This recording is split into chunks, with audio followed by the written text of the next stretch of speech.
నమస్తే. Final touch. So సాయంత్రం 5 గంటలకి నేను ఇప్పుడు 4 గంటల సమయానికి ఇంటర్వ్యూ స్టార్ట్ చేసినాను. సో ఇంకొక గంట సమయంలో ప్రచారం క్లోజ్ కాబోతున్నది. ఎవరు గెలవబోతున్నారు, ఎవరి అంచనాలు ఎట్లా ఉన్నాయి, ఏ పార్టీకి మెజారిటీ స్థానాలు వచ్చే అవకాశం ఉంది, సో ఇవన్నీ మనం ఈక్వేషన్స్ మాట్లాడదాం. సో నా ముందు తెలంగాణ విఠల్ ఉన్నారు, తెలంగాణ ఉద్యమకారుడు. లాస్ట్ 2-3 వీక్స్ బ్యాక్ కూడా ఆయనతో ఇంటర్వ్యూ చేయడం జరిగింది. సో అప్పుడు ఒక ట్రెండ్ కనిపించింది. సో ఇప్పుడు కనిపిస్తున్న ట్రెండ్ ఒకటి, మళ్ళీ కమింగ్ 2 డేస్ పోల్ మేనేజ్మెంట్, దీని తర్వాత సో మళ్ళీ డిఫరెంట్ సినారియో ఉండే అవకాశం కూడా ఉండొచ్చు. కొన్ని నియోజకవర్గాల్లో టఫ్ ఫైట్ ఉన్న నియోజకవర్గాల్లో ఆ పరిస్థితి ఉండొచ్చు. కొన్ని నియోజకవర్గాల్లో అయితే కొన్ని కాంగ్రెస్ గెలుస్తున్నది, కొన్ని బీజేపీ గెలుస్తున్నది అని చెప్పడానికి చాలా క్లియర్ ఇదైతే కనబడతా ఉన్నది. సో అపోజిషన్స్ బలహీనంగా ఉండడం వల్ల సరిగ్గా ప్రచారం చేయలేకపోవడం, క్యాండిడేట్ వీక్ ఉండడం, ఇట్లా చాలా నియోజకవర్గాల్లో కొన్ని కాంగ్రెస్కి కొన్ని బీజేపీకి అడ్వాంటేజ్గా ఉన్నాయి. సో మాట్లాడదాం ఇవన్నీ విషయాలు. నా ముందు తెలంగాణ విఠల్ ఉన్నారు. అన్న నమస్తే. నమస్తే. సో లాస్ట్ 3 వీక్స్ బ్యాక్ మనం ఇంటర్వ్యూ చేశాము. సో దాంట్లో 17 నియోజకవర్గాల్లో ఎట్లా రిజల్ట్స్ వచ్చే అవకాశం ఉంది, ఎవరు గెలవబోతున్నారు, ఇట్లా మనం డిస్కస్ చేసినాం. సో ఇప్పుడున్న ట్రెండ్ ఏమైనా మారిందని మీకు అనిపిస్తున్నదా? ఈ ఫైనల్ టచ్లో మీరేం చెప్తారు? జస్ట్ ఒక 1 అవర్లో క్లోజ్ కాబోతున్నది ప్రచారం. అంటే అసెంబ్లీ ఎలక్షన్స్లో కాంగ్రెస్ తీసుకున్న బలమైన స్లోగన్ దొరల పాలన పోవాలి, ప్రజల పాలన రావాలి అనే స్లోగను. కేసీఆర్ మీద ఉన్న వ్యతిరేకత, మొత్తం తెలంగాణ ప్రజలంతా కూడా కేసీఆర్కి బుద్ధి చెప్పాలనే దాంతో ఒక నెరేటివ్ స్ట్రాంగ్గా బిల్డప్ అయింది. పర్సెప్షన్ మేనేజ్మెంట్లో కాంగ్రెస్ పై చేయి సాధించింది. కానీ లాస్ట్ 2 వీక్స్ బ్యాక్ మనం చేసిన ఇంటర్వ్యూకి ఇప్పటికి చూస్తే ఒకవైపు ప్రధానమంత్రి మోడీ గారు, అమిత్ షా గారు BJP aggressive campaign, plus Congress party కూడా అంతే ధీటుగా రేవంత్ రెడ్డి గారు రిజర్వేషన్ల అంశాన్ని తీసుకురావడము, బీజేపీ పార్టీ వస్తే ఎస్సీ ఎస్టీ బీసీల రిజర్వేషన్ పోతుందని చెప్పడము, వాళ్ళు దానికి కౌంటర్గా కాదు అని చెప్పడము. అంటే సెన్సెక్స్ షేర్ మార్కెట్ ఎట్లయితే ఉందో అప్ అండ్ డౌన్ అట్లుంది. ఇవాళ ఏ సర్వే సంస్థ, ఏ ఇంటెలిజెన్స్ వాళ్ళు కూడా ఎవరు కూడా ఖచ్చితంగా పార్లమెంట్ ఎలక్షన్స్ లో ఇది వస్తాయని చెప్పలేకపోతున్నారు. ఒక 8-9 నియోజకవర్గాలు అయితే ఏం చెప్పలేని సిచ్యువేషన్. అంటే నెక్ టు నెక్ ఫైట్ కనబడుతుంది, ఎడ్జ్ కనబడుతుంది. వాళ్ళకు కూడా అర్థం కావట్లే. అందుకని కొత్త గేమ్స్ నడుస్తున్నాయి. అయితే ఈ ట్రయాంగిల్ ఫైట్ ఉంటుంది అనుకున్న పార్లమెంట్ ఎలక్షన్ కాస్త ఆటోమేటిక్ గా బీఆర్ఎస్ అనే పార్టీ థర్డ్ ప్లేస్ కి వెళ్ళిపోయింది. 0-1 అనే స్కేల్కి వచ్చింది. మొన్నటి దాకా అధికారంలో ఉన్న పార్టీ 5 నెలల కాలంలోనే కనుమరుగయ్యే పరిస్థితి వచ్చింది. అంటే పాలిటిక్స్ ఎప్పటికప్పుడు నెరేటివ్స్ని బట్టి, ఎమోషన్స్ని బట్టి పర్సెప్షన్ మేనేజ్మెంట్ గేమ్. ఇప్పుడు ఆ రోజు యాంటీ టీఆర్ఎస్ వేవ్ అనేది కాంగ్రెస్కి కలిసి వచ్చింది. మరి ఈరోజు ఏ వేవ్ కాంగ్రెస్కి కలిసి వస్తుంది, ఏ వేవ్ బీజేపీకి కలిసి వస్తుంది అంటే ఒక్కొక్క నియోజకవర్గంలో మనకున్న ఇప్పుడు వరకు ఉన్న సమాచారం ప్రకారం విశ్లేషిద్దాం. ఉదాహరణకు మనము ఉత్తర తెలంగాణ నుంచి తీసుకుంటే ఆల్ఫాబెటికల్ ఆర్డర్లో ఆదిలాబాద్ అనేది లాస్ట్ టైం స్వయం Bapurao sitting MP Lambada versus Koya narrative KCR set చేస్తే మేము ట్రైబల్స్కి న్యాయం చేస్తాము, ట్రైబల్స్కి మంత్రిత్వ శాఖం ఇస్తామనే దాంతో బీజేపీ గెలిచింది. అక్కడ ఉన్న బీజేపీ ఎమ్మెల్యేలో ఆదిలాబాదు, నిర్మల్, సిర్పూర్, కాగజ్నగర్, ముదోలు 4 కూడా సిట్టింగ్ ఎమ్మెల్యే సీట్ బీజేపీకి. బీఆర్ఎస్కి బోధు, ఆసిఫాబాద్, కాంగ్రెస్కి ఖానాపూర్. అంటే ఈ రోజు పరిస్థితి చూస్తే ఉన్న 7 సీట్లలో 4 బీజేపీ ఎమ్మెల్యేలు ఉన్నాయి, 2 టీఆర్ఎస్ ఉన్నాయి, 1 కాంగ్రెస్ ఉంది. కానీ అక్కడ ఉన్న క్యాండిడేట్స్ చూస్తే ఆత్రం సుగుణ కాంగ్రెస్, ఆత్రం సక్కు బీఆర్ఎస్, మన గోడెం నగేష్ బీజేపీ. క్యాండిడేట్స్ పరంగా చూస్తే కాంగ్రెస్ పార్టీ ఒక టీచరు, ఎన్జిఓ యాక్టివిస్టు, ట్రైబల్స్. అక్కడ ఇప్పుడు ఖమ్మం జిల్లాలోనేమో కోయలు, గొత్తి కోయలు, కొడరెడ్లు ఉంటారు. ఇక్కడ పూర్తిగా గోండు, కొమరం భీం వారసులు ఉంటారు. మిగతా చోట్ల కొంత ఖానాపూర్ ఆ ఏరియాలలో లంబాడీస్ ఉంటారు. ఇప్పుడు లంబాడీ ఓట్లు ఎటువైపు టర్న్ అయితే అనేది కూడా ఇంపార్టెంట్. క్యాండిడేట్ పరంగా కాంగ్రెస్ పార్టీకి మంచి క్యాండిడేట్ అనే పేరుంది. బట్ నెరేటివ్ చూస్తుంటే బీజేపీకి సాంప్రదాయంగా ఉన్న ఓటు బ్యాంకు, హిందుత్వము ప్లస్ మోడీ ఇమేజ్, యూత్లో ట్రైబల్ యూత్లో కూడా బీజేపీ పట్ల వాళ్ళు పొద్దున్న లేస్తే రామ్ రామ్ అనడము, కోయలకి, లంబాడీలకి, బంజారాలకి ఫస్ట్ నుంచి కూడా హిందుత్వ కల్చర్తో మమేకమై ఉన్నారు. కాబట్టి ఈ రోజు పరిస్థితి చూస్తే నెక్ టు నెక్ ఫైట్ ఉంది. ఎవరు గెలిచినా కూడా 1-4% ఓటు బ్యాంకే. కొంతమంది బీజేపీ లీడింగ్ లో ఉందని చెప్తున్నారు, కొంతమంది కాంగ్రెస్ టఫ్ ఫైట్ ఇస్తుంది. ఓవరాల్ గా చూస్తే బీజేపీ గెలవడానికి కొంచెం అవకాశం కనబడుతుంది. నెక్స్ట్ మనం నిజామాబాద్ తీసుకుందాం. నిజామాబాద్ లో ఒకవైపు Dharmapuri Arvind sitting MP BJP, రెండో వైపు సీనియర్ నాయకుడు కాంగ్రెస్ జీవన్ రెడ్డి, మూడో వైపు సీనియర్ నాయకుడు ఆయన బాజిరెడ్డి గోవర్ధన్ రెడ్డి. బాజిరెడ్డి గోవర్ధన్ ఆయన పేరుకి రెడ్డి అంటారు కానీ ఎదురు కాకపోయినా. నిజామాబాద్ అర్బన్ బీజేపీకి చాలా ఎక్కువగా ఉంది. అక్కడ already sitting MLA Dhanpal Suryanarayana ఉన్నారు. నిజామాబాద్ అర్బన్ లోనే దాదాపు 50,000 నుంచి 1,00,000 మెజారిటీ వచ్చేటట్టుంది బీజేపీకి. అది చాలా కీలకం. అక్కడ ముస్లిమ్స్ పాపులేషన్ కూడా 1,00,000 దాకా ఉంటుంది. అది కాంగ్రెస్ కి ఎంతవరకు టర్న్ అవుతుంది అనేది ఇంపార్టెంట్. నిజామాబాద్ రూరల్ లో కొంచెం రెడ్డి డామినేషన్ ఎక్కువ ఉంటుంది. మునూరు కాపు, లంబాడి, ముదిరాజు, పద్మశాలి ఈ 4 కులాలు కీలకం. మునూరు కాపులు, పద్మశాలీలు బీజేపీ వైపు ఉన్నారు. లంబాడీలు ఎటువైపు టర్న్ అవుతారని తెలియదు. అదేవిధంగా ముదిరాజులు కూడా బీజేపీ వైపు ఉన్నారు. అంటే నిజామాబాద్ రూరల్లో కూడా బీజేపీకి అడ్వాంటేజ్ కనబడుతుంది. ఆర్మూర్లో ఆల్రెడీ బీజేపీ ఎమ్మెల్యే పైడి రాకేష్ రెడ్డి ఉన్నాడు. అక్కడ పసుపు పంట ప్లస్ ఎర్రజొన్నల ఇష్యూలో అరవింద్కి అడ్వాంటేజ్ ఉంది. పసుపు బోర్డు వచ్చింది. ఇక్కడ పండే ఎర్రజొన్నలు పంజాబ్కి ఎక్స్పోర్ట్ అవుతాయి. ఇక్కడ బీజేపీ లీడింగ్ లో కనబడుతుంది. బీఆర్ఎస్ థర్డ్ ప్లేస్ లో ఉంది. ఆర్మూరు పాండు జీవన్ రెడ్డి థర్డ్ ప్లేస్కి వెళ్ళిపోయే పరిస్థితి. బాల్కొండలో బీఆర్ఎస్ ఎమ్మెల్యే ప్రశాంత్ రెడ్డి ఉన్నాడు. మొన్న అతి కష్టం మీద 3,000 మెజార్టీతో గెలిచిండు. ప్రశాంత్ రెడ్డి గారు చేసిన డెవలప్మెంట్ యాక్టివిటీస్ వాళ్ళ తమ్ముడు అక్కడ పోల్ మేనేజ్మెంట్ కరెక్ట్గా చేస్తే బీజేపీ వర్సెస్ కాంగ్రెస్ నడిచే అవకాశం ఉంది. అక్కడ బీఆర్ఎస్ వర్సెస్ కాంగ్రెస్ బీజేపీ నడిచేటట్టుంది. అక్కడ ఒక్క చోట కొంచెం ట్రయాంగిల్ ఫైట్ కనబడుతుంది మీకు బాల్కొండలో. బట్ అల్టిమేట్ గా హిందుత్వవాదం తోటి assembly election difference. But Prashant Reddy చేసిన డెవలప్మెంట్ హిందుత్వంతో ఏది నిలబడుతుందని చూడాలి. కోరుట్ల బీఆర్ఎస్ ఎమ్మెల్యే కల్వకుంట్ల సంజయ్ ఉన్నాడు. అరవింద్ సెకండ్ ప్లేస్ లోకి వచ్చాడు. బట్ ఇప్పుడు కూడా అక్కడ బీజేపీ పికప్ అయింది. ఓకే, ఈ విధంగా మనం తీసుకుంటే కోరుట్ల అక్కడే ఉంది. జగిత్యాలలో బీజేపీ ఎమ్మెల్యే ఉన్నారు. ఓవరాల్ గా తీసుకుంటే నెరేటివ్ బీజేపీకి ఎడ్జ్ కనబడుతుంది. బట్ ముస్లిం ఓటు బ్యాంక్ జగిత్యాలలో బీఆర్ఎస్ ఎమ్మెల్యే ఉన్నారు. BJP Sanjay okay okay Korutla కదా సంజయ్ కోరుట్ల జగిత్యాలలో ఆయన డాక్టరా? ఆయన డాక్టర్ సంజయ్ కుమార్.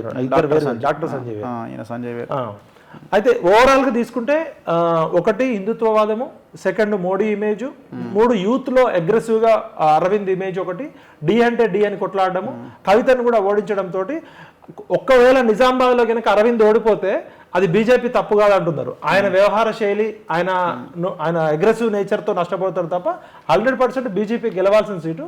కాకపోతే ఫైట్ మాత్రం కాంగ్రెస్ గట్టిగానే ఇస్తుంది. ఓకే, నెక్స్ట్ మనం ఉత్తర తెలంగాణలో నిజామాబాద్ తర్వాత కరీంనగర్ తీసుకుంటే కరీంనగర్ బీజేపీ లీడ్ స్పష్టంగా కనబడుతుంది. కరీంనగర్ టౌన్ లో దాదాపు ముస్లింస్ 65,000 ఉన్నారు. ఈ ఓట్లు ఎటువైపు పోతాయి అనేది చూడాలి. లాస్ట్ టైం బీఆర్ఎస్ కి వచ్చింది. ఈసారి గుండుకుత్తగా కాంగ్రెస్ కి పడితే బీజేపీకి కొంచెం నష్టం. కరీంనగర్ అసెంబ్లీలో చొప్పదండి బీజేపీ వర్సెస్ కాంగ్రెస్ నడుస్తుంది. బీజేపీకి కొంచెం లీడ్ కనబడుతుంది. అక్కడ మానకొండూరులో Congress versus BJP, BRS third place లో ఉంది. మానకొండూరులో కొంచెం కాంగ్రెస్ లీడ్ కనబడుతుంది. సిరిసిల్లలో బీఆర్ఎస్, బీజేపీ, కాంగ్రెస్. ఇక్కడ బీఆర్ఎస్ లీడ్ ని ఎంత తగ్గియగలిగితే బీజేపీకి అంత ప్లస్. బీఆర్ఎస్ ఎంత ఓటు బ్యాంక్ తీసుకుంటే అది కాంగ్రెస్ కి అంత ప్లస్ అవుతుంది. వేములవాడలో బీజేపీ అనూహ్యంగా ఆది శ్రీనివాస్ ఎమ్మెల్యే ఉన్నప్పటికీ కూడా అక్కడ బీజేపీ కొంత లీడ్ కనబడుతుంది. హుజురాబాద్ టౌన్ లో బీజేపీకి అద్భుతమైన లీడింగ్ ఉంది. Jammikunta town, Huzurabad BJP town కలిపి 50,000 లీడ్ వచ్చే అవకాశం ఉంది. ఈటల రాజేందర్ సొంత నియోజకవర్గము ప్లస్ కాంగ్రెస్ పూర్తిగా థర్డ్ ప్లేస్కి వెళ్ళిపోయింది. అక్కడ బీజేపీ వర్సెస్ బీఆర్ఎస్ నడుస్తుంది. ఉస్నాబాద్ లో ప్రవీణ్ రెడ్డి కనుక సపోర్ట్ చేస్తే కాంగ్రెస్ కి లీడింగ్ వస్తుంది. కానీ ఆయనకి టికెట్ రాకపోవడంతో గతంలో ఎమ్మెల్యే టికెట్ ఇస్తా అన్నారు, ఇయ్యలేదు. ఎంపీ టికెట్ ఇస్తా అన్నారు, ఇయ్యలేదు. ఆయన వర్గం ఎటువైపు ఉంటుందనేది చెప్పాలి. అక్కడ కాంగ్రెస్ వర్సెస్ బీజేపీ కనబడుతుంది. ఓవరాల్ గా కరీంనగర్ లో 100% గెలిచే సీట్లలో బండి సంజయ్ కనబడుతుంది. అంటే అక్కడ ఎమ్మెల్యేలు తక్కువ ఉన్నప్పటికీ కూడా లీడింగ్ కనబడుతుంది. ఇక్కడ ప్రధాన కాంగ్రెస్ కూడా లేట్ టికెట్ అనౌన్స్ చేసింది. ఆయన వెల్చాల జగపతిరావు, వెల్చాల జగపతిరావు కొడుకు వెల్చాల రాజేంద్రరావు 100 కోట్లు ఉన్న ఆస్తిపరుడు తప్ప ప్రజా జీవితంలో లేడు, కాంగ్రెస్ పార్టీలో లేడు. అక్కడ ప్రవీణ్ రెడ్డి గారికి టికెట్ ఇచ్చుంటే బండి సంజయ్కి టఫ్ అయ్యేది. ఒకటి బండి సంజయ్ కలిసి వచ్చేది హిందుత్వము. సంజయ్ అన్న అంటే ఒక వర్కరు, యాక్టివిస్టు, అగ్రెసివ్ హిందుత్వవాది. ఒకటి బీసీ ఓట్స్ కన్సాలిడేషన్ కావడము, యాంటీ వెలమ ఫీలింగ్ ఉండడము. కరీంనగర్ అంటేనే వెలమదొరల ఫ్యూడల్ మెంటాలిటీకి ఎన్నో నక్సలైట్ ఉద్యమాలు వచ్చినాయి. ముస్లిం డామినేషన్, ముస్లిం పాపులేషన్ ఉండడం కాంగ్రెస్ కి ఎంతవరకు కలిసి వస్తుంది అక్కడ టౌన్ లో. ఇక్కడ జమాతే ఇస్లామీ యాక్టివిటీస్ కూడా హెడ్ క్వార్టర్ ఉంది అక్కడ. అప్పుడు కరోనా టైంలో కూడా అక్కడ ఉంది. ఈ ముస్లిం ఓట్స్ కనుక అన్ని కాన్స్టిట్యూన్స్ లో పోలరైజ్ అయితే కొంచెం మెజారిటీ తగ్గే అవకాశం ఉంది. అదేవిధంగా పెద్దపల్లి తీసుకుంటే పెద్దపల్లిలో కాంగ్రెస్ కి క్లియర్ గా అడ్వాంటేజ్ కనబడుతుంది. వంశీకృష్ణ ఒకటి ఆయన కుటుంబ నేపథ్యము, 2 వివాద రహితుడు, 3 ఆర్థికంగా బలమైన వాడు. అక్కడ ఎమ్మెల్యేలు పెద్దపల్లి కాంగ్రెస్ లీడింగ్ ఉంది, తర్వాత బీజేపీ ఉంది. మంతని అసెంబ్లీలో కాంగ్రెస్ లీడింగ్ ఉంది. సాధారణంగా మంతనిలో బ్రాహ్మణ్స్ ఎక్కువ ఉంటారు, కానీ అక్కడ శ్రీధర్ బాబుకు ఉన్న పరిచయం, ఆయనకున్న ఇన్ఫ్లుయెన్స్ తో కాంగ్రెస్ ముందంజలో ఉంది, తర్వాత బీజేపీ ఉంది, బీఆర్ఎస్ థర్డ్ ప్లేస్ లో ఉంది.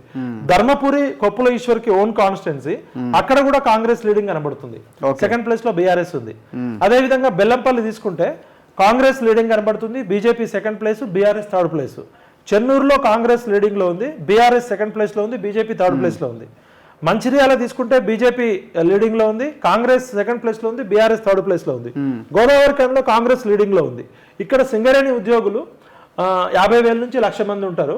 వాళ్ళ ఇన్ఫ్లుయెన్స్ వల్ల వీళ్ళు కొంత బీజేపీకి వ్యతిరేకంగా ఉన్నారు. ఎందుకంటే ఇన్కమ్ ట్యాక్స్ విషయంలో సెంట్రల్ గవర్నమెంట్ వీళ్ళని ట్యాక్స్ వచ్చిందని చెప్పి వాళ్ళు యాంటీగా ఉన్నారు. కొప్పుల ఈశ్వర్ కి కొంచెం సౌమ్యుడు, మంచివాడు అనే పేరుంది. ఇక్కడ బీఆర్ఎస్ పార్టీ ఎన్ని ఓట్లు చీల్చగలిగితే అది బీజేపీకి అంత దెబ్బ. ఈ రోజు వరకు అయితే కాంగ్రెస్ గెలవగలిగే సీట్లలో పెద్దపల్లి కనబడుతుంది. అవకాశాలు ఎక్కువ గన్ షాట్ సీట్ లాగా. వరంగల్ తీసుకుంటే ఈ రోజు టఫ్ ఫైట్ నడుస్తుంది. వరంగల్ వాస్తవానికి కడియం కావ్య గెలవాల్సి, యాక్చువల్గా కాంగ్రెస్ ఈజీగా గెలవాల్సిన సీట్. ఇప్పుడు వరంగల్ ఈస్ట్ తీసుకుంటే కొండా సురేఖ మంత్రి గారు అక్కడే ఉన్నారు. Munnuru Kapu community domination, Padmashali community, Patakari community. కానీ పార్లమెంట్ ఎలక్షన్స్ లో వీళ్ళు అనూహ్యంగా బీజేపీ వైపు వస్తున్నారు ఈ 3 కమ్యూనిటీస్. కొండా సురేఖకు ఛాలెంజ్. అర్బన్ ఏరియాల్లో బీజేపీ లీడింగ్ లో కనబడుతుంది. అదేవిధంగా వరంగల్ వెస్ట్ లో రాజేందర్ రెడ్డి కాంగ్రెస్ కొంచెం టఫ్ ఫైట్ ఇస్తున్నాడు. అర్బన్ ఏరియాస్ లో బీజేపీ పికప్ అయింది. అక్కడ MLA Rajender Reddy, Congress versus BJP నడుస్తుంది.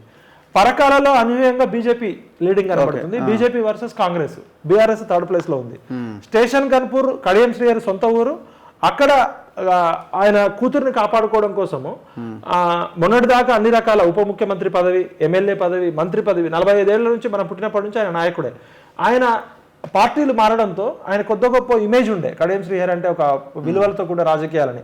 అటు కాంగ్రెస్ వాళ్ళు కోపం మీద ఉన్నారు, నిన్నగాక మొన్న పార్టీలోకి వచ్చి మా టికెట్ ఎత్తుకపోయాడని. ఇటు బీఆర్ఎస్ వాళ్ళు కోపం మీద ఉన్నారు.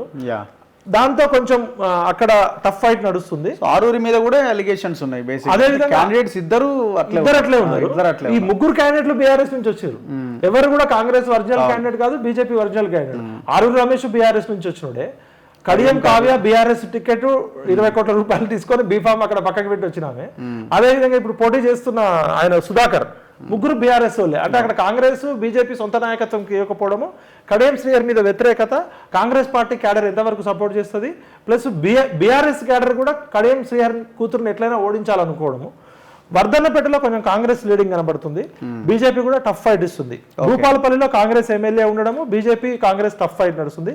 పాలకుర్తిలో కాంగ్రెస్ ఎమ్మెల్యే యశస్విని రెడ్డి ఉన్నారు, అక్కడ కూడా బీజేపీ లీడింగ్ కనబడుతుంది.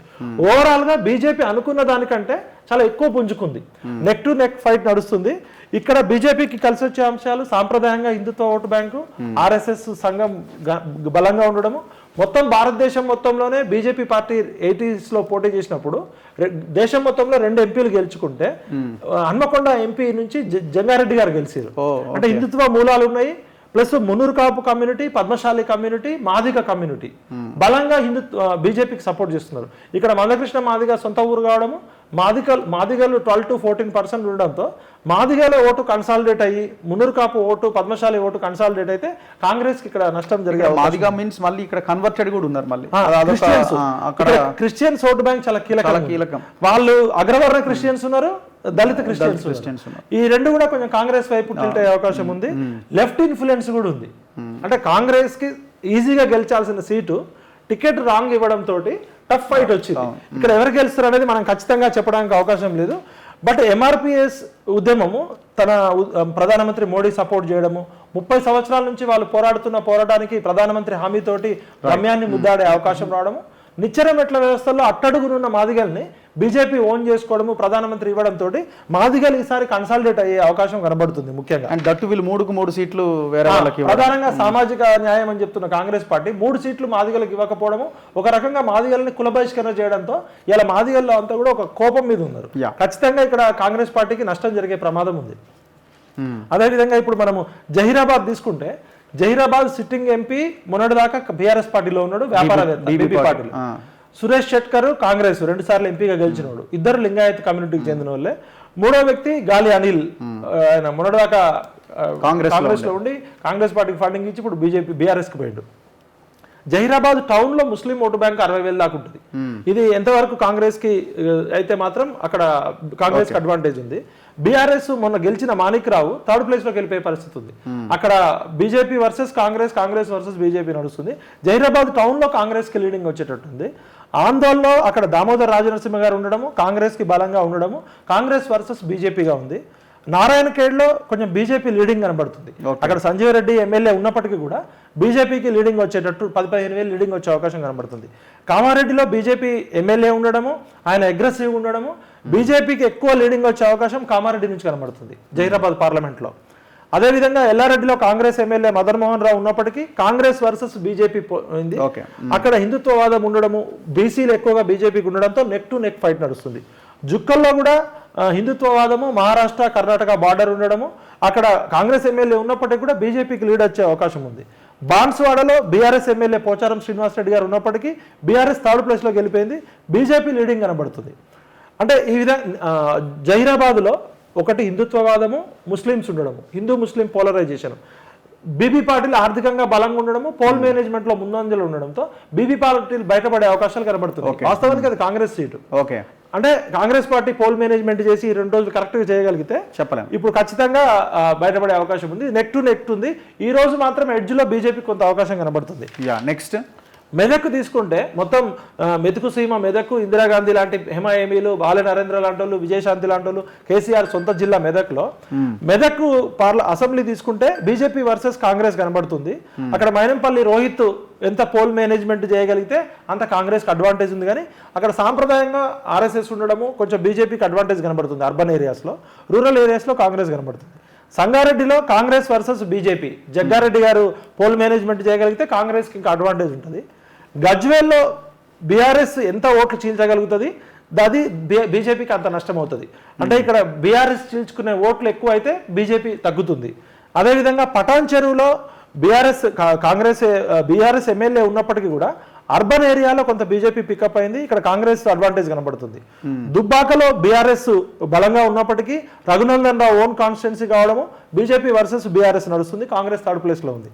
ఇప్పుడు Medak Congress versus BJP, Congress versus వెంకటరామరెడ్డిది ఇప్పుడు అంటే ఒక్క దుబ్బాకలో బీఆర్ఎస్ కనబడుతుంది, గజ్వేల్లో బీఆర్ఎస్ కనబడుతుంది, కొంచెం సిద్దిపేటలో బీఆర్ఎస్ కనబడుతుంది. కానీ సిద్దిపేటలో కూడా అర్బన్ పట్టణంలో ఈ వైశ్యాసు, బ్రాహ్మణ్స్ ఈసారి మాత్రం బీజేపీకి ఓటేయాలని అనుకుంటున్నారు. సిద్దిపేటలో బీజేపీ కనుక లీడింగ్ వస్తే 100% గెలుస్తుంది. కానీ సిద్దిపేటలో బీఆర్ఎస్, గజ్వేల్లో బీఆర్ఎస్, దుబ్బాకలో బీఆర్ఎస్, ఈ 3 చోట్లతోటే 0 to 1 బీఆర్ఎస్ కి ఏమైనా టికెట్ వచ్చేటట్టుంటే గజ్వేలు, దుబ్బాక, సిద్దిపేట వచ్చే ఓట్ల మీద ఆధారపడ్డది. మెదక్ లో కాంగ్రెస్ ముంపు బాధితులది కూడా చాలా కీలకం. ఎందుకంటే అనే కలెక్టర్ మొత్తం ముంపు గ్రామాల్లో వేలాది మంది రైతుల జీవితాలు ఆగం చేసిండని వాళ్ళు కసితో ఉన్నారు. ఇంకోటి ఆయన డబ్బును తప్ప దేనిని నమ్ముకోలే.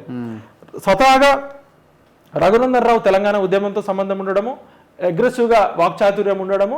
సరే దుబ్బాకలో గెలిచిండు, మొన్న ఓడిపోయినప్పటికీ కూడా ఇప్పుడు మాత్రం పార్లమెంట్ ఎలక్షన్ లో కొంచెం రఘునందన్ రావుకి ఎడ్జ్ కనబడుతుంది. కానీ ఇది ట్రయాంగిల్ ఫైట్, స్టేట్ మొత్తంలో triangle fight. Congress what about నీలం మధుకి ముదిరాజ్ ఓటు బ్యాంకు 100% కన్సాలిడేట్ అవుతుందా లేదా చూడాలి. 3 to 4 lakhs ఉన్నారంట అక్కడ. అయితే నీలం మధు ముదిరాజు మొన్న అసెంబ్లీలో పోటీ చేసినప్పుడు 40,000 ఓట్లు రావడము, అక్కడ కాంగ్రెస్ లో గ్రూపులు ఉండడము. కానీ ఈసారి మైనంపల్లి ఛాలెంజింగ్ గా తీసుకోవడము, ముఖ్యమంత్రి కూడా సపోర్ట్ చేయడము, ఎంతవరకు ఈ ముదిరాజ్ ఓటు బ్యాంక్ కన్సాలిడేట్ అయితే అది బీజేపీకి నష్టం అవుతుంది. ఈ రోజు వరకు అయితే నెక్ టు నెక్ నడుస్తుంది. ఎడ్జ్ తో రఘునందన్ రావు బయటపడ్డా తక్కువ పర్సెంటేజే, నీలం మధు తక్కువ బయటపడ్డది. ఇది కొంచెం ఓవరాల్ గా చెప్పాలంటే బీజేపీకి స్వింగ్ కనబడుతుందని చెప్పొచ్చు మనం. అదేవిధంగా సికింద్రాబాద్ తీసుకుంటే, సికింద్రాబాద్ లో పద్మారావు ఇన్ఫ్లుయెన్స్ ఉంది. సికింద్రాబాద్ అసెంబ్లీలో కొంత మాస్ లీడర్ ఉంది, ప్లస్ ఆయన ప్రజలతో రీచ్ అండ్ యాక్సెస్ ఉంది. అక్కడ పద్మారావు ఎన్ని ఓట్లు చీల్చగలిగితే కాంగ్రెస్ కి అంత అడ్వాంటేజ్, తక్కువ ఓట్లు చీల్చగలిగితే బీజేపీకి అడ్వాంటేజ్ అక్కడ. ఎందుకంటే urban area, north Indian influence ఉంటుంది. అది అంబర్పేట తీసుకుంటే ముస్లిమ్స్ 40 నుంచి 50,000 మంది ఉన్నారు అంబర్పేట అసెంబ్లీలో. ఇక్కడ బీజేపీ కొంచెం లీడింగ్ కనబడుతుంది. ఈ ముస్లిం ఓట్స్ కాంగ్రెస్ కి ఎంతవరకు పోలరైజ్ అవుతాయి అనేది చూడాలి. అంటే దట్టు దానం నాగేందర్ కి అక్కడ టికెట్ కేటాయింపు కూడా కొద్దిగా ఇది ఇబ్బంది ఉంది. జూబ్లీ హిల్స్ అసెంబ్లీ తీసుకుంటే ముస్లిం ఓటు బ్యాంకు దాదాపు 1,00,000 ఉన్నాయి ఇక్కడ. ఇది కాంగ్రెస్ కి చాలా కలిసి వచ్చే అంశము. బీజేపీ కూడా టఫ్ ఫైట్ ఇస్తుంది. ఇంకోటి మాగంటి గోపీనాథ్ ఇక్కడ జూబ్లీ హిల్స్ లో పోల్ మేనేజ్మెంట్ ఎక్స్పర్ట్ ఆయన గనుక పోల్ మేనేజ్మెంట్ చేయగలిగితే బీజేపీ ఓటు శాతం తగ్గుతుంది. ఖైరతాబాద్ కొంచెం కాంగ్రెస్ దానం నాగేందర్కి ఓన్ కాన్స్టిట్యున్సీ, సాంప్రదాయంగా ఓటు బ్యాంక్ ఉండడము, అక్కడ ఒక 30,000 ఓటు బ్యాంకు ముస్లిమ్స్ ఉన్నారు. ఖైరతాబాద్ లో కాంగ్రెస్ వర్సెస్ బీజేపీ నడుస్తుంది. ముషీరాబాద్ లో బీజేపీ లీడింగ్ స్పష్టంగా కనబడుతుంది, బీజేపీ వర్సెస్ కాంగ్రెస్. ఇక్కడ డాక్టర్ లక్ష్మణ్ గారు పార్లమెంట్ పార్టీ బోర్డు చైర్మన్ ఉండడము, సీనియర్ నాయకుడు, ఆయన ఎంత ఆధిక్యాన్ని నిలుపుకుంటాడో ఆయనకు కూడా ఛాలెంజ్ ఇది. అదేవిధంగా సనత్ నగర్ లో కొంచెం అర్బన్ ఓట్ బ్యాంక్ ఉండడము, నార్త్ ఇండియన్స్ ఉండడము, బీజేపీ లీడింగ్ కనబడుతుంది. బీజేపీ వర్సెస్ బీఆర్ఎస్ కూడా ఇక్కడ కొద్ది గొప్ప ఉంది సనత్ నగర్ లో. నాంపల్లి తీసుకుంటే కాంగ్రెస్ లీడింగ్ కనబడుతుంది. ఇక్కడ దాదాపు ముస్లిమ్స్ 2 లక్షల ఓట్లు ఉన్నాయి. ఈ సికింద్రాబాద్ లో మెయిన్ నాంపల్లిలో ఎంత లీడింగ్ వస్తుంది కాంగ్రెస్ పార్టీకి అనే దాన్ని బట్టి అది గెలిచే అవకాశం ఉంటుంది. అక్కడ కాంగ్రెస్ వర్సెస్ బీజేపీ నడుస్తుంది, బీఆర్ఎస్ థర్డ్ ప్లేస్ లో ఉంది. ఇక్కడ మొత్తం తీసుకుంటే 4 to 4 lakh Muslim vote bank ఉంది. క్రిస్టియన్స్ ముస్లిమ్స్ పోలింగ్ ఎక్కువ చేస్తే అది కిషన్ రెడ్డికి మైనస్ అయ్యే అవకాశం ఉంది. ఇక్కడ కూడా కిషన్ రెడ్డి కేక్ వాక్ అని చెప్పేటట్లు లేదు.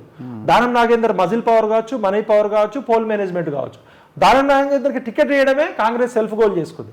దానం నాగేందర్ కాకుండా ఎవరికన్నా ఇచ్చుంటే కిషన్ రెడ్డికి చాలా కష్టమయ్యేది అంటున్నారు. ఓవరాల్ గా కిషన్ రెడ్డి బయటపడతారు అంటున్నారు. నెక్స్ట్ వచ్చేసి మనకి మల్కాజ్గిరి తీసుకుంటే, మల్కాజ్గిరి దేశంలోనే అత్యంత పెద్ద కాన్స్టిట్యున్సీ. మల్కాజ్గిరిలో బ్రాహ్మణ్ ఓటు బ్యాంక్ అనేది చాలా కీలకంగా ఉంది.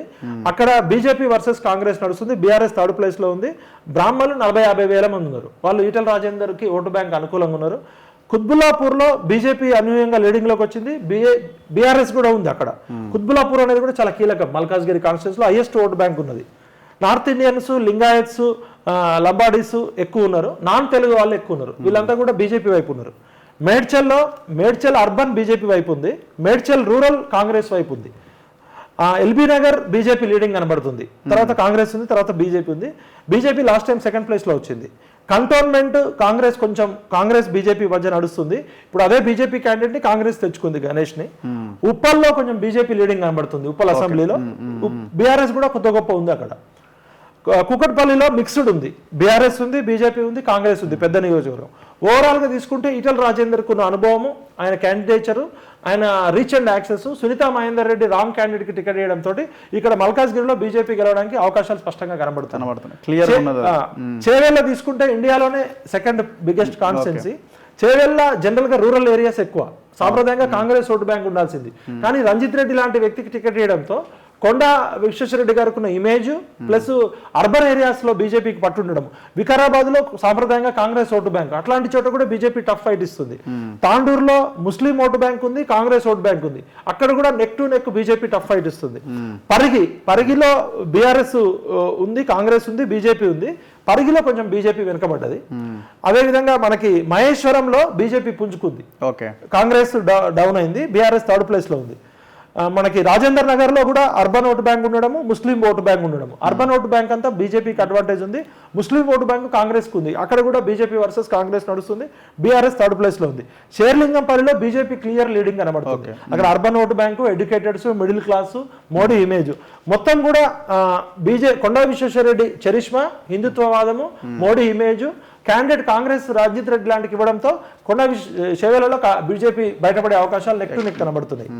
మనకి ఇప్పుడు భువనగిరి తీసుకుంటే, భువనగిరి సాంప్రదాయంగా కాంగ్రెస్ ఓటు బ్యాంకు. అక్కడ భువనగిరి టౌన్ లో ఎమ్మెల్యేలంతా వాళ్ళే.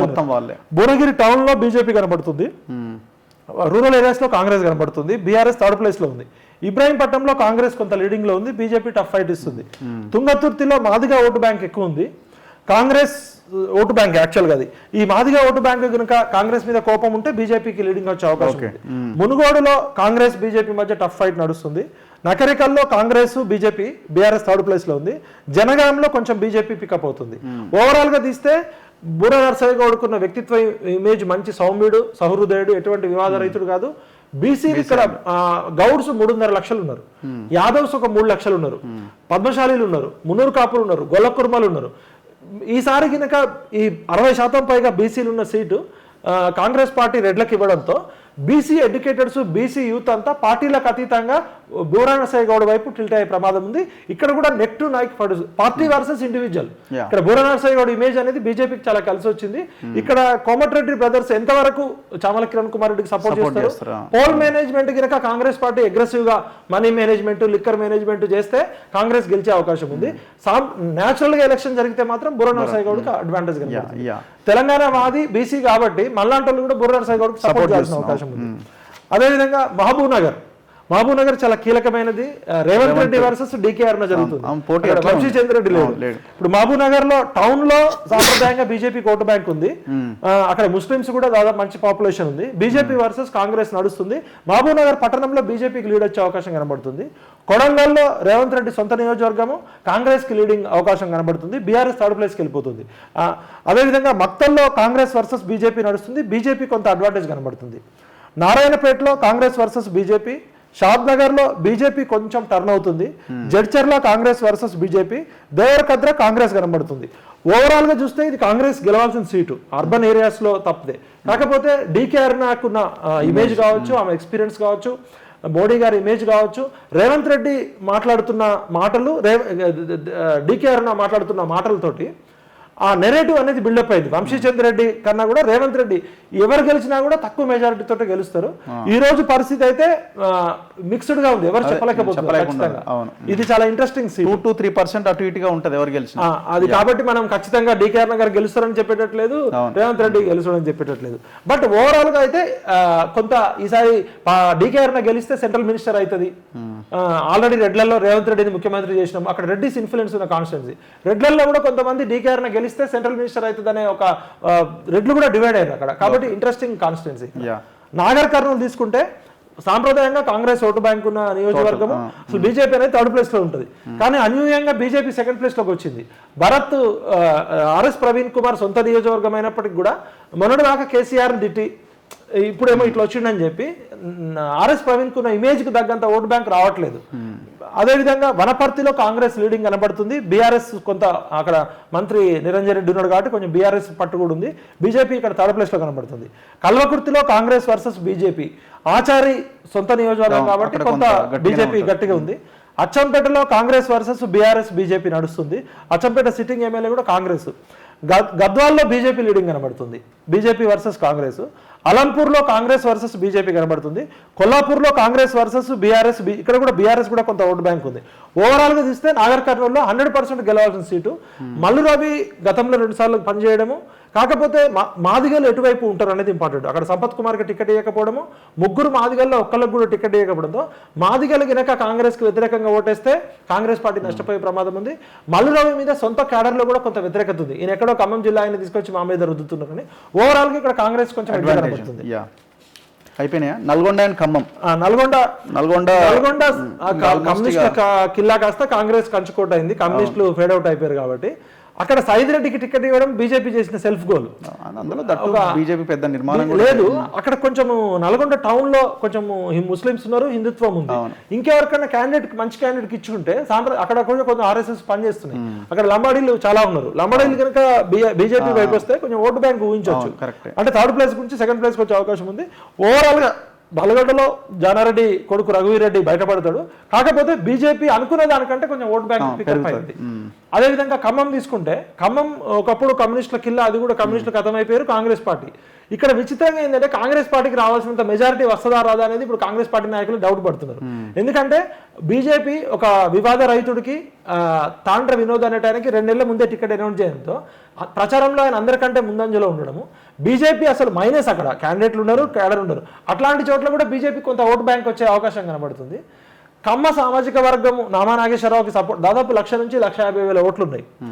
పొంగులేటి శ్రీనివాసరెడ్డి స్వతహాగా ఆయన కాంగ్రెస్ వాది. అయితే జగన్ అక్కడ ఆంధ్ర పాలిటిక్స్ కూడా ఇక్కడ ఇన్ఫ్లుయెన్స్ అవుతాయి. ఎందుకంటే జగన్ కి రైట్ హ్యాండ్, జగన్ బిరామీ, జగన్ క్లోజ్ అని చెప్తారు పొంగులేటి. కమ్మాస్ మరి పొంగులేటి శ్రీనివాసరెడ్డికి ఓటేస్తారా లేదా? జనరల్ గా ముస్లింస్ ఓట్లు ఎట్లయితే గుంపు గుత్త పడతాయో అట్లా కమ్మాస్ ఓట్స్ అట్లా పడతాయి. మరి 1,50,000 ఓట్లు పొంగులేటి ఎంత చీల్చుకుంటాడు?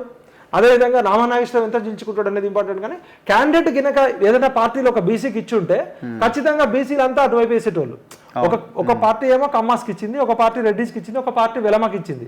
ఖమ్మం జిల్లాలో 50% పైగా 60% దగ్గర ఉన్న బీసీలకి ఏ పార్టీ టికెట్ ఇవ్వలేదు. పార్టీ పోస్టులు మొత్తం వాళ్ళే, నామినేటెడ్ పోస్టులు వాళ్ళే, ఎమ్మెల్యే పోస్టులు వాళ్ళే, ఎమ్మెల్సీలు వాళ్ళే, రాజ్యసభ వాళ్ళది, ఎంపీ వాళ్ళది. దీంతో ఖమ్మం జిల్లా బీసీలకి నేను ఒక అప్పీల్ చేస్తున్నా. అంటే మీరు ఓట్లు వేసే బానిసలే తప్ప మీకు పాలసీ మేకింగ్లో ఉండదా? అంటే 75 సంవత్సరాల నుంచి ఖమ్మంలో ఒక ఎంపీ బీసీ ఎంపీ ఉండడా? యాదవులు లక్షల్లో ఉన్నారు, గౌడ్స్ లక్షల్లో ఉన్నారు, పద్మశాలీలు ఉన్నారు, ముదిరాజులు ఉన్నారు, బ్రాహ్మణ్స్ ఉన్నారు, వైశ్యాస్ ఉన్నారు. ఖమ్మం జిల్లా రాజకీయాలంటే ఖమ్మంలో చేయాలి, నల్గొండ రాజకీయాలంటే రెడ్లే చేయాలి. నేను ఒక తెలంగాణ ఉద్యమకారుడిగా, సామాజిక తెలంగాణ కోరుకునేవాడిగా నేను మీకు అప్పీల్ చేస్తున్నదంటే, ఎక్కడ మీకు బీసీ అభ్యర్థి మంచోడు ఉండి ప్రజలకు సేవ చేసే అభ్యర్థి ఉంటే పార్టీలకు అతీతంగా మీరు వేయండి. ఎందుకంటే ఆల్రెడీ మనం కేసీఆర్ అనే ఒక నియంత్రణ దింపేసినాం.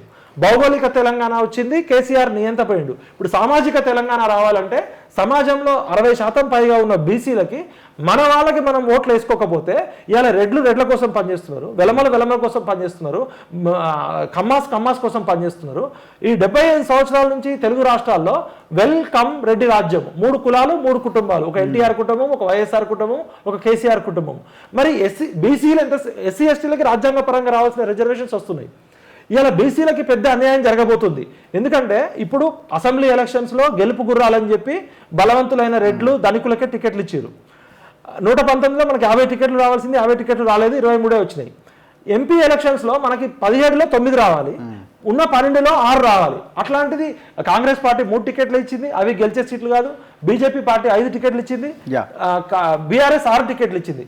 రాహుల్ గాంధీ గారు కులగణన సామాజిక న్యాయం మా అస్త్రం అని చెప్తున్నాడు కదా. మరి రాహుల్ గాంధీ గారు ఎందుకు ఎంపీ టికెట్లలో బీసీలకి టికెట్లు ఇవ్వకపోయాడు?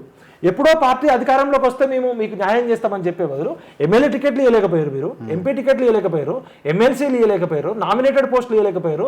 ముఖ్యమంత్రి కార్యాలయంలో పనిచేసే ఆఫీసర్స్ అంతా ఉంటే ఇది దొరల పాలన, వెలమ దొరల పాలన పోయి రెడ్డి దొరల పాలన వచ్చే విధంగా నెరేటివ్ ఉంది. అప్పుడు ఖమ్మంలో కాంగ్రెస్ గెలవడానికి అవకాశం, ఖమ్మంలో కాంగ్రెస్ గెలవడానికి 100% అవకాశం ఉంది. కాకపోతే మెజారిటీ తగ్గుతుంది. ఇప్పుడు పెద్ద ప్రమాదం బీసీలకు ఏమొచ్చిందంటే పంచాయతీ ఎలక్షన్స్, రాబోయే పంచాయతీ ఎలక్షన్స్ అనేది చాలా కీలకం. కులగణన చేసిన మేము రేవంత్ రెడ్డి గారికి రిక్వెస్ట్ చేస్తున్నాము, డిమాండ్ చేస్తున్నాము, హెచ్చరిస్తున్నాము. కులగణన చేయకుండా అన్ని కులాల లెక్కలు తీయకుండా ఎలక్షన్స్ కి పంచాయతీ ఎలక్షన్స్కి వెళ్ళకూడదు. ఎందుకంటే ఏ కులం ఎంతమంది ఉన్నారో తెలవాలి. ఈ రాష్ట్రంలో వెలమలు ఎంతమంది ఉన్నారు, రెడ్లు ఎంతమంది ఉన్నారు, బ్రాహ్మణులు ఎంతమంది ఉన్నారు, అగ్రవర్ణాలు ఎంతమంది ఉన్నారు, ఎస్సీ ఎస్టీలు ఎంతమంది ఉన్నారు, పేదవాళ్ళు ఎంతమంది ఉన్నారు, మధ్యతరగతి ఎంతమంది ఉన్నారు అని తెలవాలి. ఒకవైపు కర్ణాటకలో కాస్ట్ సెన్సస్ చేసి ఇంతవరకు ఆ డేటా బయట పెట్టట్లే. ఒకటి బీహార్లో చేసిన విధంగా మీరు చేయట్లే. రాహుల్ గాంధీ చెప్పేది అన్ని కులాల గణన చేయమని. అన్ని కులాల గణన చేయకుండా బీసీల జనాభా చెక్క పెడితే మాకు అగ్రవర్ణాలు ఎంతున్నారో కూడా తెలవాలి కదా. అందుకనే బీసీలకు నేను రిక్వెస్ట్ చేస్తున్నా, పంచాయతీ ఎలక్షన్స్ కులగణన చేయకుండా పంచాయతీ ఎలక్షన్ చేయడం సహేతుకం కాదు. అది సామాజిక తెలంగాణ కాదు, రాజ్యాంగానికి విరుద్ధము. ఒకవైపు 33% ఉన్న రిజర్వేషన్లని కేసీఆర్ గారు 22% తగ్గించారు.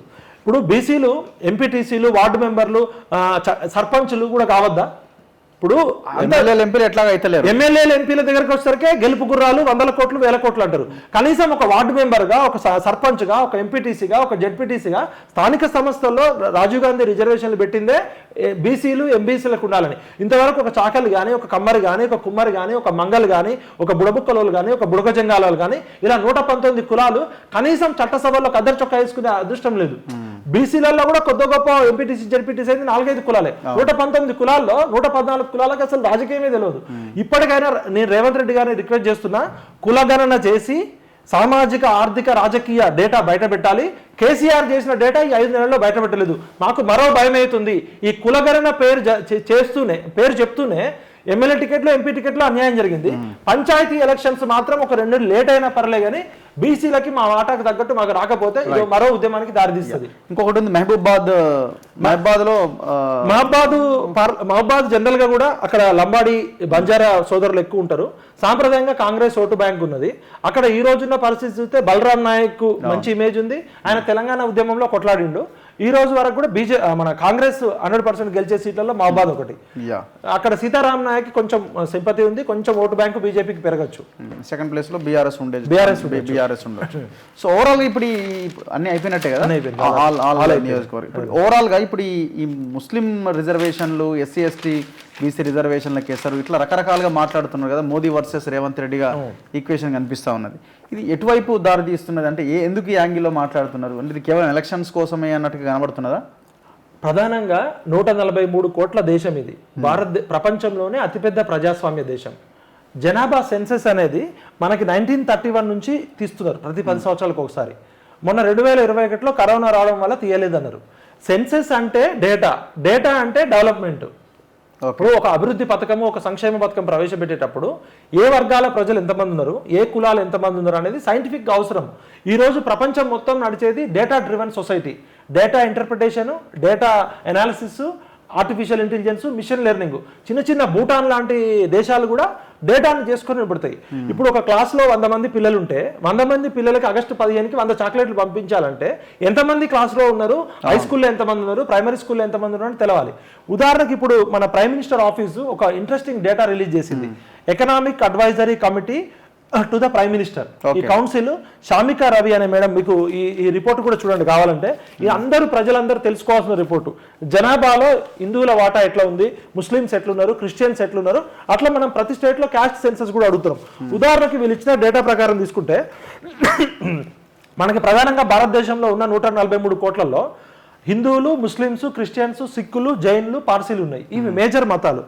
1950లో హిందువుల వాటా 84.68 ఉంది. అంటే జనాభాలో 100 మంది ఉంటే 84.68% 1950లో హిందువులు ఉన్నారు. ఓకే. 2015కి వచ్చేసరికి వాళ్ళ వాటా 78.06కి వచ్చింది. అంటే హిందువుల జనాభా మొత్తం జనాభాలో 7.82% తగ్గుదల ఉంది. అదేవిధంగా ముస్లిమ్స్ జనాభా తీసుకుంటే 1950లో 9.84% ఉంది. అది 2015కి వచ్చేసరికి 14.09% పెరిగింది. అంటే ఈ పెరుగుదల ఎంత శాతం ఉందంటే 43.15% ఉంది. ముస్లింస్ల జనాభా పెరుగుదలలో వాళ్ళ వాటా 43% పెరుగుదల ఉంది. క్రిస్టియన్స్ తీసుకుంటే 2.24% నుంచి 2.36%, వీళ్ళది 5.38% పెరుగుదల ఉంది. సిక్కులు తీసుకుంటే 1.24% నుంచి 1.85% ఉంది. జైనులు తీసుకుంటే 0.45% నుంచి 0.36% ఉంది. పార్సీలు తీసుకుంటే 0.03 నుంచి 0.04 ఉంది. ఇక్కడ సిక్కులు పెరుగుతున్నారు, క్రిస్టియన్స్ పెరుగుతున్నారు, ముస్లిమ్స్ పెరుగుతున్నారు. హిందువులు 8% దాకా తగ్గుతున్నారు, జైనులు తగ్గుతున్నారు 20%, పార్సీలు 85% తగ్గుదల ఉంది. దీన్ని ఏమంటామంటే డెమోగ్రాఫిక్ డేటా అంటాము. డెమోగ్రాఫిక్ డేటా అనేది పాలిటిక్స్ చేస్తాయి. ఒక పార్లమెంటు పరిధిలో ఎంత జనాభా ఉంది, ఒక అసెంబ్లీ నియోజకవర్గ డీలిమిటేషన్ చేసేటప్పుడు సోషియో పొలిటికల్ ఎకనామిక్ డేటాని బట్టే ఉంటుంది. ఈ రోజు ఉదాహరణకి 1951లో హిందువులు 30 కోట్ల మంది ఉంటే 96లో 66 కోట్ల మంది ఉన్నారు. 96 కోట్ల మంది ఉన్నారు 2011లో. ముస్లింస్ 1951లో 3.5 కోట్ల మంది ఉంటే 2011లో 17 కోట్ల మంది ఉన్నారు. ఈ డెమోగ్రాఫిక్ డేటా ఎందుకు పెరుగుతుంది? ముస్లిమ్స్ ఇప్పుడు తీసుకుంటే 1951 నుంచి 2021 వరకు 30 కోట్ల నుంచి 111 కోట్లకు హిందువులు పెరిగారు. ముస్లిమ్స్లో 3 కోట్ల నుంచి 21 కోట్ల వరకు పెరిగారు. హిందువుల్లో 8% తగ్గుదల ఉంది. ముస్లిమ్స్లో వాళ్ళ రేటు 43.15% పెరుగుతుంది. ఇది జనరల్గా ఎందుకు పెరుగుతుంది అంటే జనాభా పెరుగుదలలో ఎందుకు పెరుగుతుంది ముస్లిమ్స్ అంటే ఇండియా అనేది యూనిటీ ఇన్ డైవర్సిటీ. భిన్న మతాలు, అన్ని కులాలు కలిసి ఉంటాయి. అయితే సమాజంలో భిన్నత్వాన్ని పెంపొందించేందుకు వీలుగా ఈ అనుకూల వాతావరణం సూచిస్తుంది పాజిటివ్ వైపు చూస్తే.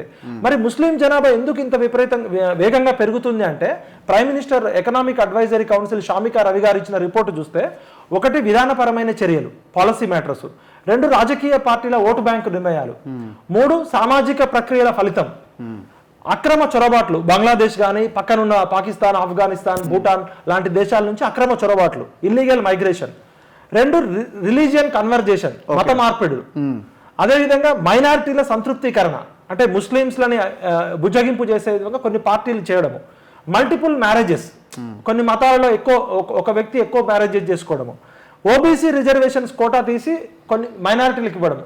ఈ అన్ని కారణాల వల్ల ముస్లింలలో గ్రోత్ రేటు 43.15% ఉందని చెప్తున్నారు. పక్కనున్న పొరుగు దేశాల్లో ఇది చాలా ఇంట్రెస్టింగ్ ఫ్యాక్ట్ ఏంటంటే పక్కనున్న పొరుగు దేశాల్లో మయన్మార్, ఇండియా, నేపాల్లో మెజారిటీ రిలీజియన్ తగ్గుతుంది. బంగ్లాదేశ్, పాకిస్తాన్, శ్రీలంక, భూటాన్, ఆఫ్ఘనిస్తాన్ ఒక ముస్లింసే కాదు వేరే మతాలు కూడా వాళ్ళ జనాభా పెరుగుతుంది. ఇది సౌత్ ఏషియాలోనే ఒక అన్రెస్ట్కి దారితీసే ప్రమాదం ఉందని చెప్తున్నారు. అయితే తెలంగాణ మీద ఏ విధంగా ఎఫెక్ట్ పడుతుందంటే మొన్న క్రైమ్ రేట్ కానీ డెమోగ్రఫిక్ డేటా తీసుకుంటే నిజామాబాద్లో 2 years back popular front of India PFI అనే ఆర్గనైజేషన్ ఒక డాక్యుమెంట్ రిలీజ్ చేసింది. ఇది ఏంటంటే ఇది ఎన్ఐఏ వాళ్ళు పట్టుకున్నారు. వాళ్ళ టార్గెట్ ఏంటంటే 2047 కల్లా ముస్లింల జనాభా పెంచాలి, భారతదేశాన్ని ఇస్లామీకరణ చేయాలని చెప్పి. ఇది నేషనల్ ఇన్వెస్టిగేషన్స్ ఏజెన్సీ అధికారులు పట్టుకున్న డేటా. కేరళ బేస్డ్ ఉన్న ఆర్గనైజేషన్, దీన్ని బ్యాన్ చేసిన ఆర్గనైజేషన్. దీని డెన్ అంతా నిజామాబాద్ బోధనలో పట్టుకున్నారు.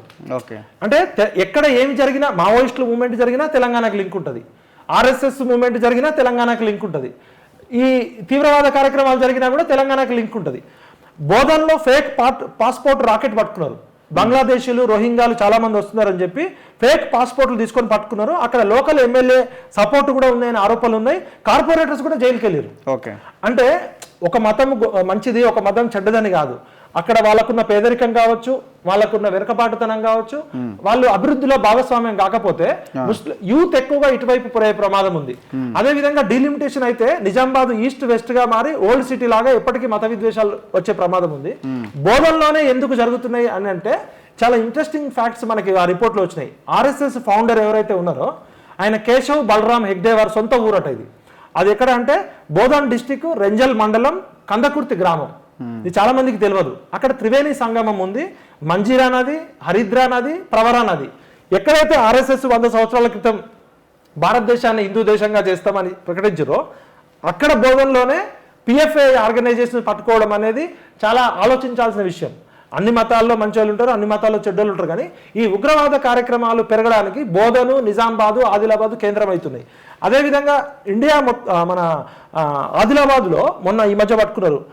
గురుగ్రామ్ దగ్గర ఒక వెపన్స్ కన్సైన్మెంట్, సిక్కులు, అక్కడ ముస్లిమ్స్ కాదు, సిక్కు తీవ్రవాదులు వెపన్స్ కంటైనర్ ఆదిలాబాద్కి డెలివరీ చేయడానికి పట్టుకున్నారు.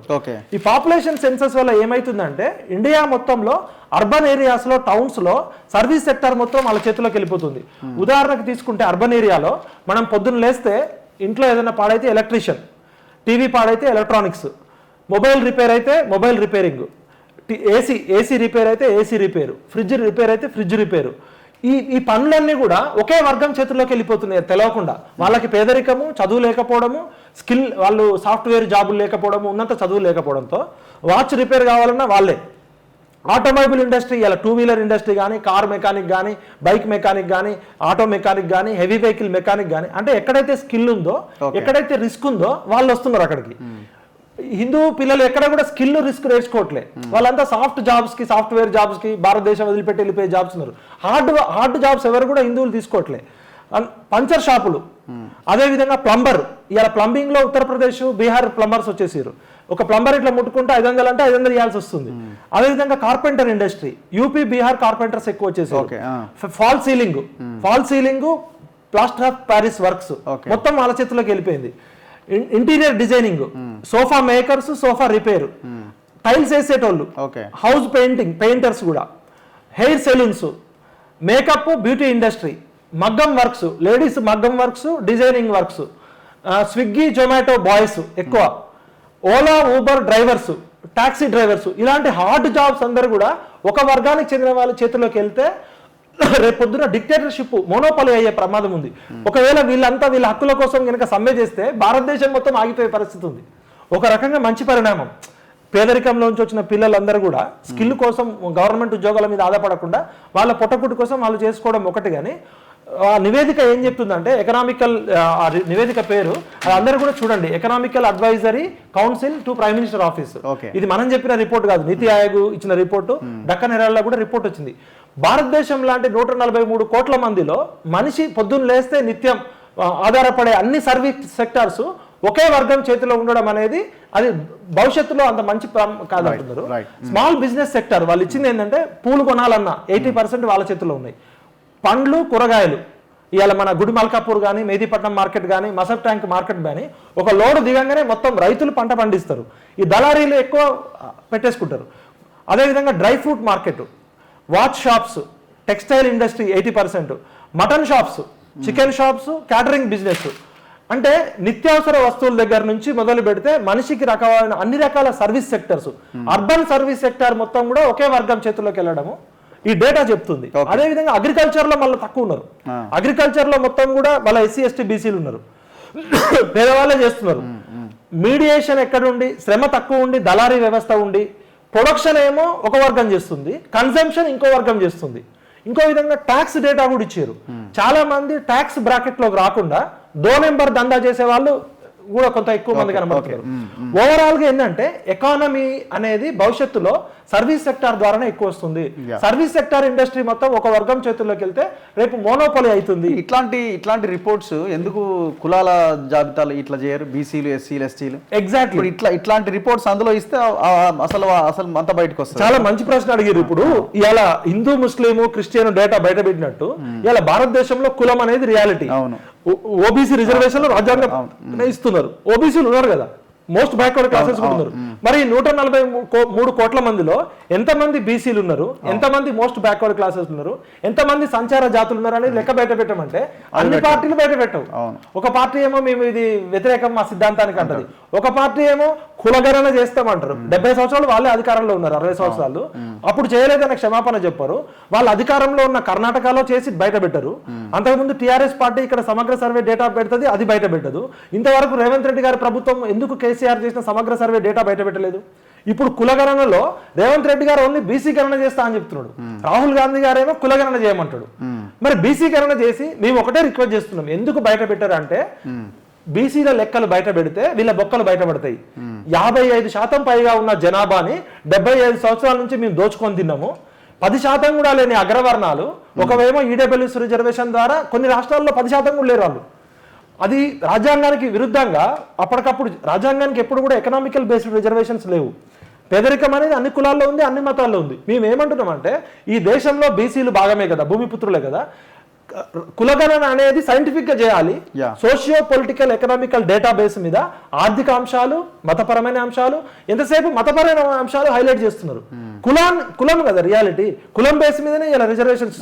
ఇప్పటికీ కూడా ఐఐటి, ఐఐఎం, సెంట్రల్ యూనివర్సిటీలో బీసీలకి మన టీచర్స్ లో, రీసెర్చ్ స్కాలర్స్ లో లేదు. ఇలా ప్రైమ్ మినిస్టర్ ఆఫీస్ లో 90 మంది పనిచేస్తుంటే 3 కూడా ఓబీసీ ఆఫీసర్స్ లేరు. మీడియాలో ఓబీసీ వాళ్ళు లేరు. అదేవిధంగా సెక్రటరీలు, ప్రిన్సిపల్ సెక్రటరీలు, టాప్ లెవెల్ పోస్టులో బీసీలు లేరు. ఇదన్నీ చెప్తున్నాడు రాహుల్ గాంధీ, బాగానే ఉంది. అధికారంలోకి వచ్చిన కాంగ్రెస్ పార్టీ ఎంపీ టికెట్ లేదు, ఎమ్మెల్యే టికెట్ లేదు, నామినేటెడ్ పోస్ట్ లేదు. ఇప్పుడు పంచాయతీ ఎలక్షన్లలో కూడా మా వాటా తేల్చకుండా పెడితే ఖబర్దార్ అని చెప్తున్నాం. అది ఏ ప్రభుత్వం అయినా సరే, సర్పంచులు, వార్డు మెంబర్లు, ఎంపీటీసీలు, జెడ్పీటీసీలు, బీసీ యువత ఉండాలి కదా. రంగస్థలం సినిమాలో కనుక జగపతి బాబు ఏ విధంగా అయితే ఉంటాడో, ప్రతి ఊర్లో ఒక రెడ్డి దొరనో, ఒక వెలమ దొరనో, ఒక కమ్మ దొరనో, లేకపోతే ఒక దళిత దొరనో, ఒక మున్నూరు కాపు దొర ఉంటున్నాడు. ఈ దొరలు కాదు పోవాల్సింది, కింది వర్గాలు ఉన్న ప్రజలను వార్డు మెంబర్లుగా పోటీ చేయాలి, జెడ్పీటీసీలు కావాలి, ఎంపీటీసీలు కావాలి. కాబట్టి ప్రజలకు మేము విజ్ఞప్తి చేస్తున్నాం, మీ వాటా మీరు తేల్చే వరకు ఈ పొలిటికల్ పార్టీల లెక్కలు తేల్చాల్సిందే. ఈ పొలిటికల్ పార్టీలు మన లెక్కలు తేల్చకపోతే వీళ్ళ బొక్కలన్నీ బయట పెట్టాల్సిందే. సామాజిక తెలంగాణ కోసం మనం నిత్యం చైతన్యంతో ఉండాలి. ఈ రాబోయే పార్లమెంట్ ఎలక్షన్స్ లో కూడా వీలైనంత ఎక్కువ మంది బీసీలను గెలిపించుకోమని చెప్తున్నాం. Anyway, thank you very much Vittal గారు. చాలా డీటెయిల్డ్ రిపోర్ట్ ఇది, చాలా అద్భుతంగా చెప్పారు. So thank you very much. ఇది తెలంగాణ విఠల్తో స్పెషల్ ఇంటర్వ్యూ. చూస్తూనే ఉండండి మన తొలి వెలుగు.